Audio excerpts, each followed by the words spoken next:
अध्यक्ष महोदय, भारत संसार के सभी देशों के साथ शांति और मैत्री की नीति का अनुसरण करता रहा है और ऐसे अवसरों पर जब भी यह आशा हुई कि हम शांति स्थापना के हेतु कुछ कर सकते हैं, हमारे देश ने जिम्मेदारियों को उठाने में कोई संकोच नहीं किया। कोरिया में मेरी सरकार ने तटस्थ राष्ट्रीय प्रत्यावर्तन आयोग की अध्यक्षता स्वीकार की और युद्ध बंदियों के भविष्य के संबंध में अंतिम निर्णय होने तक उनकी देखभाल के लिए संरक्षण सेना वहां भेजी। दुर्भाग्यवश विराम संधि समझौते में सुझाई गई पद्धति के अनुसार कार्यवाही नहीं की जा सकी, जिसके कारण एक कठिन स्थिति पैदा हो गई। कुछ दिनों में ही आयोग अपना काम समाप्त कर देगा और संरक्षण सेना अब धीरे धीरे भारत वापस आ रही है। कोरिया में प्रमुख विवादाग्रस्त प्रश्नों का अभी तक निपटारा नहीं हुआ है। मुझे पूर्ण आशा है कि संयुक्त राष्ट्र संघ की महासभा में अथवा कहीं और इन आवश्यक मामलों को सुलझाने का शीघ्र ही प्रयत्न किया जाएगा। आप सबकी ओर से और अपनी ओर से मैं कोरिया में तटस्थ राष्ट्रीय प्रत्यावर्तन आयोग में अपने प्रतिनिधियों और संरक्षण सेना के अधिकारियों तथा सिपाहियों की इस बात के लिए प्रशंसा करना चाहूँगा कि उन्होंने एक कठिन और नाजुक काम को बड़ी योग्यता तथा निष्पक्षता के साथ निभाया। विदेशों में भारत के संबंध मैत्रीपूर्ण बने रहे हैं, यद्यपि कभी कभी गलतफहमियां पैदा हो जाती हैं। इस समय मेरी सरकार के प्रतिनिधि चीनी गणतंत्र की सरकार से तिब्बत के संबंध में सामान्य हित के विभिन्न मामलों पर बातचीत कर रहे हैं। मुझे पूरी आशा है कि इस बातचीत के परिणाम स्वरूप सभी विशिष्ट समस्याओं के बारे में समझौता हो सकेगा। सोवियत संघ और कई अन्य देशों से हमारी व्यापारिक संधियां हुई हैं। पिछले वर्ष हमारे प्रधानमंत्री पाकिस्तान के प्रधानमंत्री से मिले। ये मुलाकातें मैत्रीपूर्ण थीं और इनके फलस्वरूप दोनों देशों के बीच कई एक विवादाग्रस्त मामलों के बारे में जो बहुत दिनों से चले आ रहे थे, पारस्परिक सद्भावना पैदा हो सकी। इस दिशा में हम कुछ आगे बढ़े थे, पर दुर्भाग्य से कुछ ऐसी घटनाएं घटी हैं जिनके कारण प्रगति में रुकावटें पड़ रही हैं। मुझे खुशी है कि मेरी सरकार और श्रीलंका की सरकार के बीच श्रीलंका के भारतीय प्रवासियों के प्रश्न पर समझौता हो गया है। इस समझौते द्वारा उक्त समस्या का अंतिम रूप से निपटारा नहीं होता, परंतु उस दिशा में यह पहला कदम है और समस्या के हल के लिए गंभीर प्रयास है, इसलिए मैं इसका स्वागत करता हूं।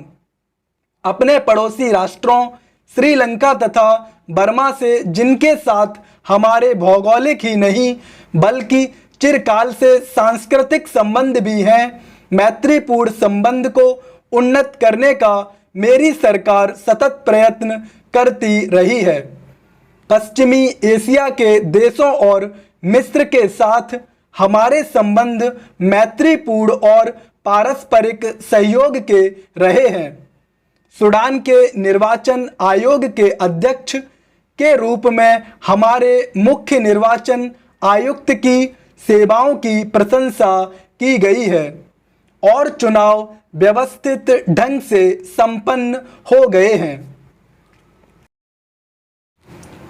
अध्यक्ष महोदय, मैं सूडान में स्वाधीनता के उदय का स्वागत करता हूं, जो स्वमेव तो शुभ है ही, चिरकाल से त्रस्त और आजकल भी अनेक संकटों के शिकार अफ्रीकी भूखंडों की भावी उन्नति के लिए भी यह एक शुभ लक्षण है।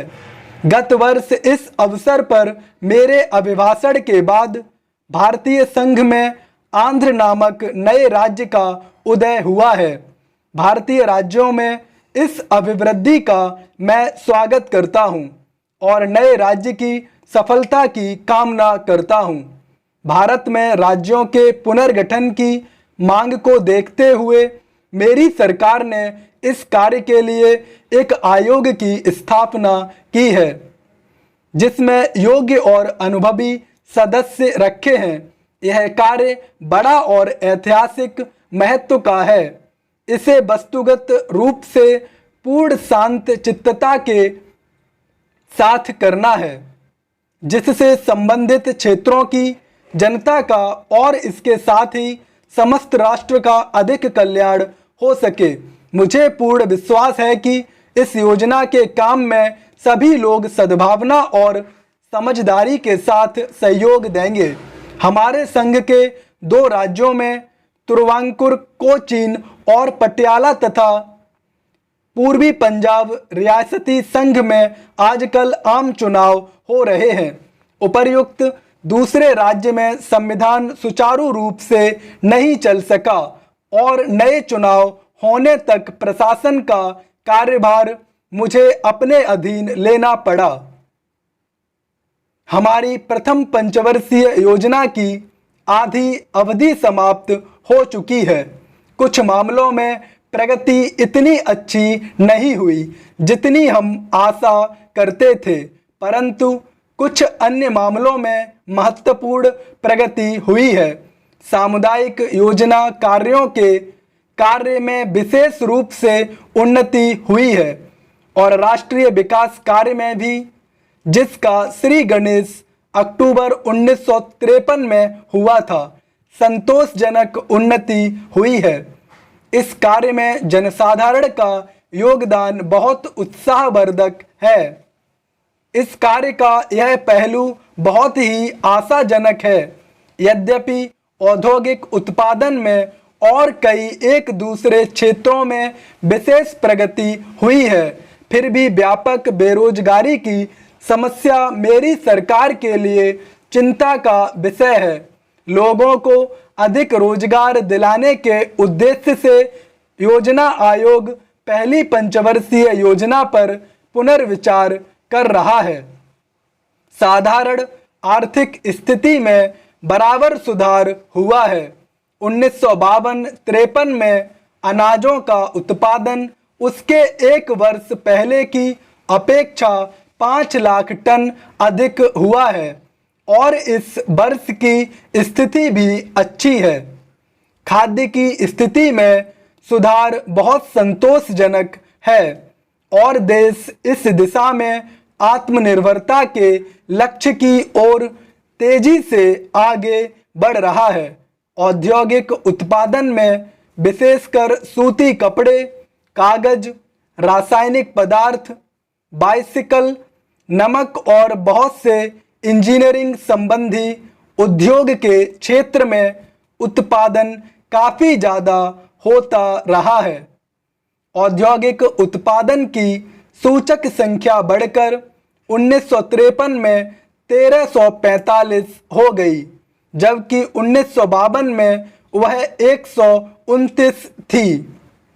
युद्ध के बाद से हमारे औद्योगिक उत्पादन का यह उच्चतम स्तर है। इस्पात उद्योग के विस्तृत और इस्पात के एक नए कारखाने की स्थापना के संबंध में इस समय अंतिम कार्रवाई हो रही है। पटसन और चाय उद्योग अब अच्छी स्थिति में है।